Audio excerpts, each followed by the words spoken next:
তৃণমূল বনাম তৃণমূলের দ্বন্দ্ব, যেখানে তৃণমূল পরিচালিতই একটি পঞ্চায়েত অফিস, যার পঞ্চায়েত প্রধানের মুখে কালি মাখালেন ওই পঞ্চায়েতেরই তৃণমূল সদস্য।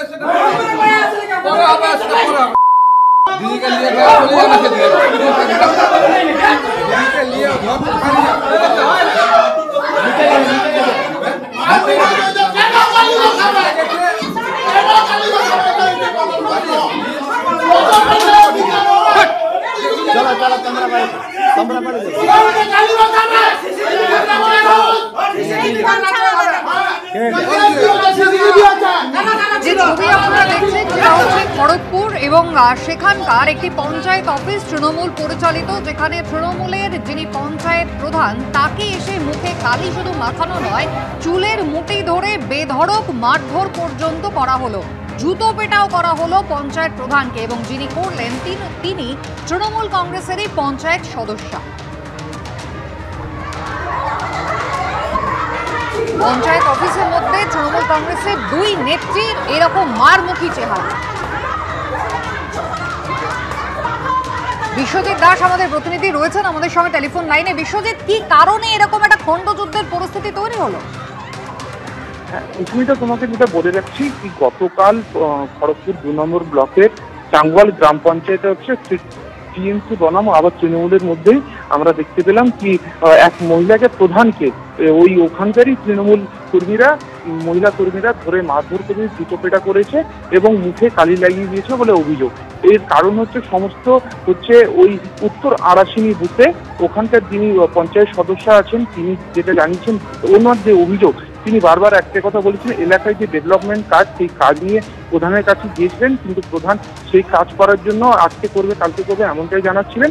তারপরে প্রধানের সাথে কথা হতে হতে হঠাৎ করেই ওই তৃণমূল সদস্যকে প্রধান মারধর করেছে বলে এমনটাই অভিযোগ করছে। তারপরেই ওই তৃণমূল সদস্য নিজের এলাকা থেকে লোকজন মহিলা তৃণমূল কর্মীদেরকে ডেকে ঠিক গেটের মধ্যে তালা লাগিয়ে বিক্ষোভ দেখায় এবং মহিলা কর্মী ওই পঞ্চায়েত অফিসের ভিতরে ঢুকে এই যে পঞ্চায়েত প্রধান ছিলেন তার মুখে কালি লাগিয়ে দিয়েছে বলেন এমনটাই অভিযোগ করছেন ওই প্রধান, এবং তাকে ধরে মাথার চুল ধরে মারধর করেছে এবং তাকে জুতোপেটাও করেছে এমনটাই জানা যাচ্ছে।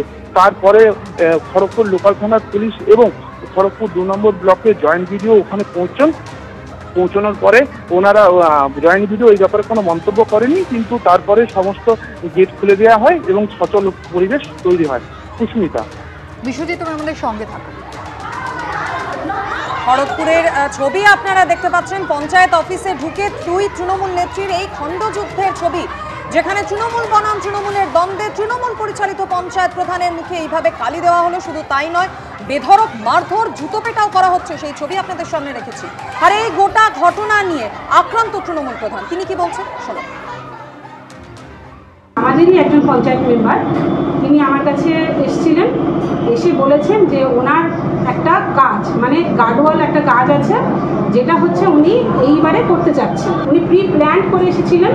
এই যে কালি উনি উনি কালিটা আমার গায়ে ছিটাবে বলে এসেছিলেন এবং হাতে মেখেছেন, মেখে আমার গালে লাগালেন। লাগিয়ে আমি যখন কালিটা আমার ঢালবে, আমি তখন এমন ধাক্কা মেরেছি, ওই যে দেখুন ওই পাশে গিয়ে ধাক্কাটা লেগেছে।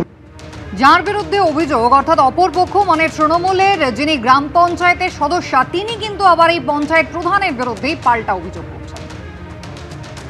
একটা চীনামাটির টপ তুলে এনে আমার মাথায় আঘাত করেছে। এবার মাথায় আঘাত করার পর আমাকে চিড়েছে নখে টকে, এবং মুখে কালি লাগিয়েছে আমাকে, এবং পুরো জামা ওড়না দোপাট্টায় পুরো কালি লাগিয়ে দিয়েছে। অঞ্চল অফিস জিপি গ্রুপে আমি পুরো তালা ঝুলে রেখে দিয়েছি। তো এবার ঝুলানোর পর আমি পুরো পাবলিককে ডেকেছি, আমরা সবাই তৃণমূল, তো ওনাদেরকে ডাকার পর ওনারা এসেছে। ওনারা আসার পর এবারে প্রধানকে জিজ্ঞাসা করেছে যে আমাদের পঞ্চায়েতের গায়ে কেন হাত তুলেছে, এটা বলতে তখন ওনারা মেরেছে 1-2 করে। পঞ্চায়েত সদস্য তিনি কিন্তু একেবারে স্পষ্ট দাবি করলেন যে আমরা সবাই তৃণমূল, সামনে বিধানসভা নির্বাচন, আর তার আগে তৃণমূলের যে একেবারে অভ্যন্তরীণ দ্বন্দ্ব সেই ছবিটা কিন্তু প্রকাশ্যে চলে এলো। তৃণমূল কংগ্রেস পরিচালিত একটি পঞ্চায়েত অফিস আর তার মধ্যেকার এই ছবি রীতিমতো ভাইরাল হচ্ছে। নিজেদের গোষ্ঠীদ্বন্দ্ব ঢাকতে এখন বিজেপির ঘাড়ে দায় চাপানোর চেষ্টা, এমনটাই বিজেপির বক্তব্য। ওদের নিজেদের মধ্যেই উত্তেজনা হচ্ছে, ওদের গোষ্ঠীদ্বন্দ্ব হচ্ছে, তো নিজেদের সমস্যা নিজেরা না মিটাতে পারলে তখন কি করছে, তখন বিজেপিকে টানছে। ওইটা পুরো মিথ্যা কথা। যখন ওরা নিজেদের মধ্যে পাচ্ছেন না, নিজেদের ঘরে আগুন লেগেছে, তো সেই আগুন নিভাতে না পেরে সেটাকে টার্গেট করছে বিজেপি, এরা প্ররোচনা দিচ্ছে, তার জন্য হচ্ছে।